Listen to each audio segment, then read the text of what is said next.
Jeg lød til halsen i morgen, klokken 6 i restauranten. Vi er om at her at ha et møte vi god. Hvordan kan du hava det? Hvordan hender det? Et satt møte vi god. Det hender ikke utenom Jesus Krist. Jesus sier, jeg veveren, sannløgjen og løyve, angen mæver. Kjemur et fægeren utan vi mer. Du kjemur ikke et honom, utan vi bei til omvegis. Vi bruker av et, eller omvegis. Jesus.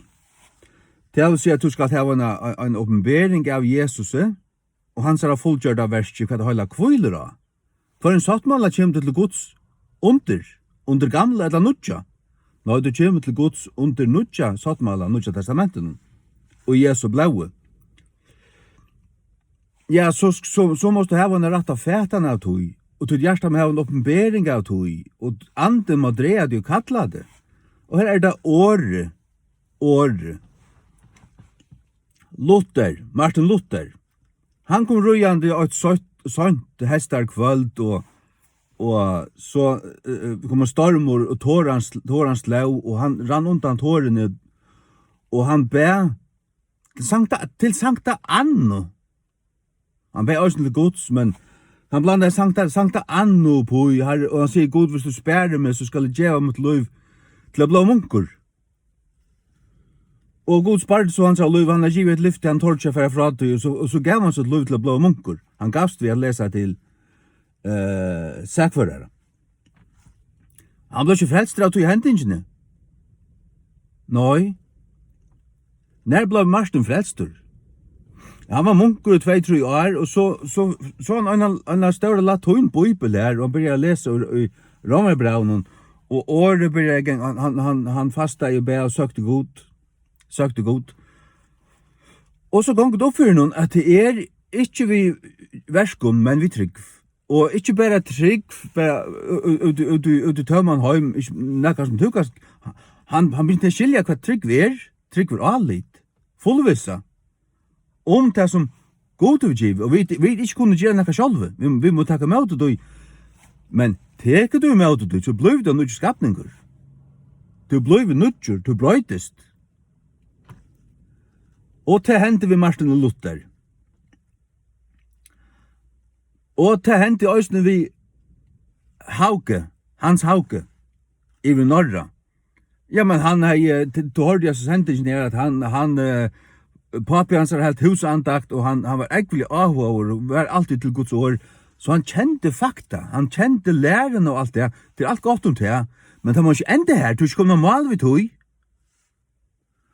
Han gonger ut i høyen, og så, for han har sint jo en salm, og salmeren handler om at her, at det må være det søta samfunnet ved Jesus, og samfunnet i løyingen hans samfunnet ved han, og i øtlun, og det blir at næsta vi han, og det blir til et personlig møte med han og Jesus.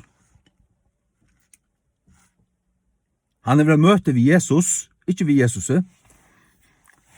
Og det ble hans frelsestund. Han ble litt opp av det lukket som dvorst. Og det som han rønner løse her, til han ble frelstur. Enderføtter. Sars du. Men hvis han var en som angan det har Guds år, Jack ut i høyen, bare god, bare synja til god, og ikke kjente til Jesus, det fullgjørte verset, Golgata krosset, og tårans lov, og et eller annet. Så kunne han sagt, han har haft et møte ved god, men det har ikke vært et møte ved god. Det kunne godt være at, sagt du, til dømes til at tårans lov, tja Martin Luther, og stegget honom her, og førte han inn i et kloster. Det var bara fra en ringen til anna verre. Det hjalp jo ikke nekka. Det eneste som klostret hjalp jo, det var at løye han til hans egna ytsta marsk. Jeg fører han ut i råaløys og hjelparløys i seg sjálvun. Så han fasta jo bæ og rønte og Jack inn i Jottanar kleva og jottar sånne synder mer enn alle hinner tillsammans. Etla, dubbelt som det som alle hinner. Ofta, omkring i 8 timer har vi hørt. Om det satt, lukka mykje, men øylan hekk, og det er alltid ikke. Og hvordan det kan be, hvordan det kan fasta i, og svev av gulven og ut i kævanen. Så hjalp det ikke ut et øynast bette. Om så tårer han stig 100 ferier. Det er bare gjort illt verre. Han ble frelstor, ta i han for å søke god i hans åre, og akall han i sin hjärsta, har i bjerga mer. Og ikke djevast fyrir han fann. Du Jesus sier, søke og til skulle finna, be og til skulle få, bensje på, og det skal være lett opp for det. Og at det er beia og så benke på, ja, men det er søke god, det er benke på. Og varst du ikke, og hever en rengmynd, men vilt få et møte ved god, og vilt finne han, og for å benke på, gav god, så kan det godt være at han, lykkes som Cornelius, sender omkring at hun ved at tala, vet du. Det er det som er øyelig ofte bygget, tar i bygget for øyflest og folk, jeg sender omkring, at god må sende omkring at det er løy, som de vilja lust etter. De folk vil ikke lust etter øynene kvarjene, og vi tror imisk, og de skal komme til akkurat av en måte som de er åpen for det. Vi er så imisk. Og ja, og så at god sendte Peter, Heilig anden talar til Peter, fer her og her, til gøtene av bøyna, til her, og inn her og her. Og han fer så, vi flere måneder visser, inn til Cornelius, og Cornelius har søkt god, som han romerskur heroas, det er høytningur. Han var fraumur, søkte god, men hei ikke fri, åtte ikke god, men søkte, og be ærlige. Og da kom en angel til Peter. Ja, når anden taler et eller annet, ja. Og sendte han. Og han får så. Ja. Og Cornelius, når ble han frelstor, og husholdt hans herre, ta i Peter røste seg opp og tala i Guds år. Ta dela i anden, ta brøytist atmosfæren, ta brøytist andal i atmosfæren, i vidøymen, sars du. Tog at hjärsta öppnaist. Det börjar att få en uppenbering av det hela. Han vill tala Jesus Krist. Han säger syndafria liv, han säger offer dig av Golgata krosset. Att han dig trutja dig och trutja nätter. Att god vakt han upp på 3 dig. Och att han är Herre och att han är Kristus. Han är för himmels och ska komma att döma levande dig.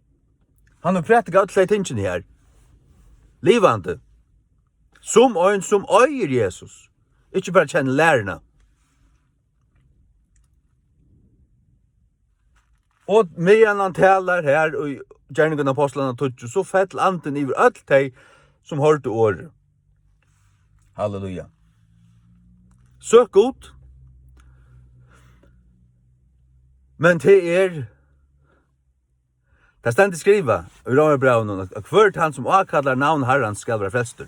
Og til profeti om enda tøyna. Til profeti om tøyna som vi nu lever i. Tøy at ditt når åpner. Nøyen er til taks. Hon er til bøyen. Men til vi rettar trygg av Jesus Krist. Du kommer ikke vidt til den egna. Til den egna versk som skittner spjarrar. Du måtte lette til nyer, du må lette til ur tøyn egna rattvose. Og teka vi Jesus Kristi rattvose av nøye. Vi trygg til at du tekker møte vi trygg etter øysene for det. Fær nu til Jesus fær, og takk om at frelsene. Amen.